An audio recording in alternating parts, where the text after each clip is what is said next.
Hello and welcome to another video. So today we're going to be taking a look at a mid-range SwordCraft deck. This is pretty much stock standard as far as mid-range SwordCraft decks go. None of the new cards for SwordCraft really make it into these sort of decks very often. The only card you could really put in this deck, other than what I've got here, would be of course Omen. It is one of the few legendaries I am missing as far as good legendaries go, but she isn't actually that vital to the deck. This deck still performs extremely well without her and really does hold its own in most situations. So, going over some of the cards in the deck, of course, you are running a lot of Officer Support and a lot of Storm effects, which is, of course, Quickblader, Celia, and then, of course, Latham. You really can't do without Celia. I have people ask me occasionally, you know, can I swap Celia out for things? You really can't in rotation.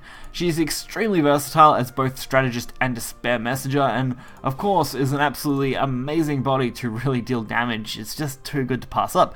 Similar issue, of course, with Alicia. Really good follower. Late game really turns things around, which of course mid-range sword can reach those late turns. Otherwise, it's just an extremely good card. You may get away without using either, of course. That is a possible one that you could get away without using. But again, really important to get, of course, any of the high drop cards that you want. I typically like to use it on turn 3 to, of course, get Skysaber, or on turn 7 to pull Latham, as they are some of the best pulls you can get. Also tends to work well with the lower drops when you use the Evo, of course, to boost up their stats. So we're going to get right into this and check it out. So the first match we're actually going to take a look at with this deck is against Blood. Why Blood? Because Blood is obviously a pretty decent contender against this deck overall, and really is a pretty decent one to show off normally. In, well, normal, of course, circumstances. I'm not really sure what kind of decks I want to keep covering as far as before the next major expansion. The mini expansion didn't really shake things up too much. It introduced a few interesting memes, but I haven't really seen anything too crazy. A few decks got some decent support cards that help, but they're nothing really meta shifting, at least in my opinion so far. That could of course change as more competitive decks become available, but I reckon we're going to have a pretty slow month as far as decks go.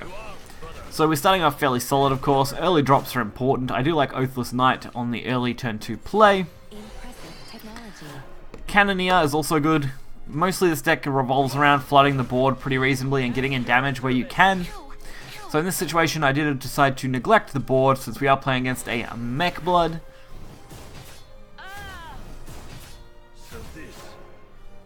And we can of course use Evos pretty effectively in this deck, and a really solid Cannoneer turn 4. Like I said, it's really good at flooding board when it needs to, and that's exactly what I wanted to see from this deck. Armored Bat. That's actually one of the few cards that worries me sometimes. It's got so much value in a single card. I think in the future that card could become a real problem if we see even more support going forward with the next expansion, since of course Steel Rebellion will run the whole year as far as support cards probably go. We'll see some cards come in here and there in the next at least expansion or two. But we've done a fairly decent job of getting in damage where we need, and we've really made sure to limit the potential for them to recover. But they did do a pretty nice job of at least taking our board out. Now, if I was paying attention to my actual hand a little bit here, you would see I have Dragon Knights, and I could have literally just played that for victory if I used my Evo effect. Unfortunately, I missed that till it was too late, and I'd already played out the gold dropper, and I was literally kicking myself in that moment. So don't be me and make a huge misplay, because it will bite you in the ass more times than not. Signium Corsi, as I said, I could have won. Now I'm going to be pushed behind, and that's not a fun position to be in. Of course, all it really does is slow me down, which is kind of inconvenient, more than anything. Since, of course, I can clear this. And even though I'm left with a border 1/1 health, it's really not a lot that they can do outside of, say, Techno Lord again, which now they've used all 3, so I know they haven't got any more board clears left.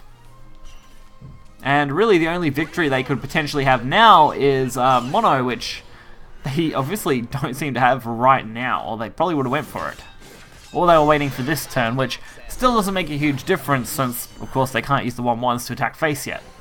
I would say they were aiming for a setup possibly next turn, but at this point they were too late, as you really don't recover from a Latham with an Evo effect, so a little disappointing for them. They probably could have done better with a better hand, but obviously if I hadn't have missed that lethal, we would have won well in advance, so I think that makes up for it a little bit.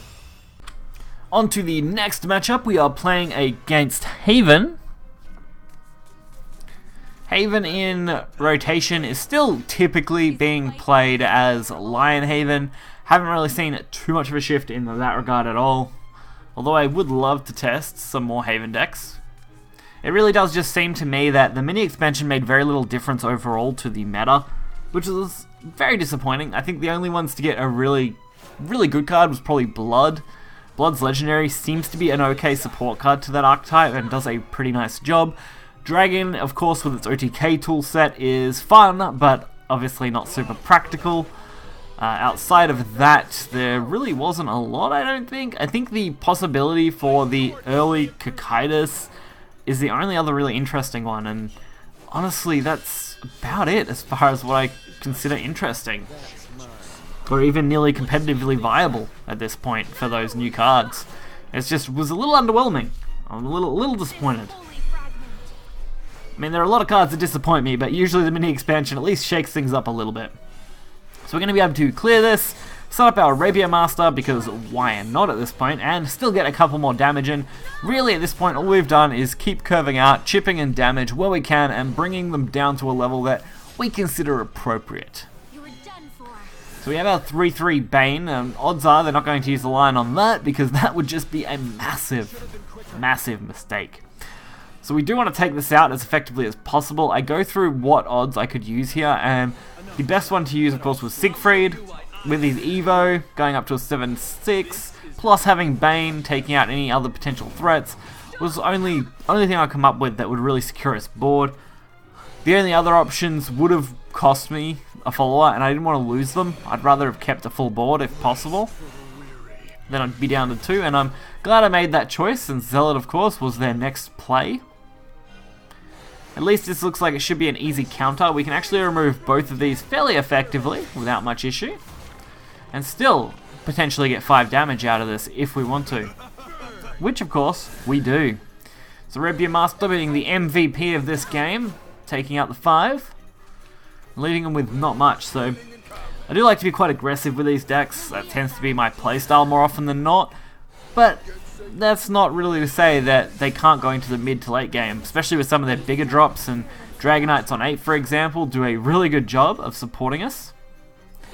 So Sky Saber, perfect time to get that, especially with the Rapier Master.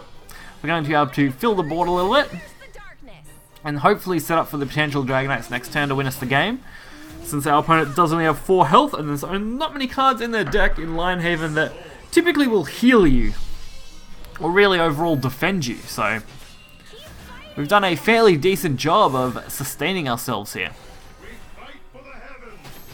And they did decide to take out, of course, the most valuable followers, but that's going to be nowhere near enough when, of course, we have the Dragonites.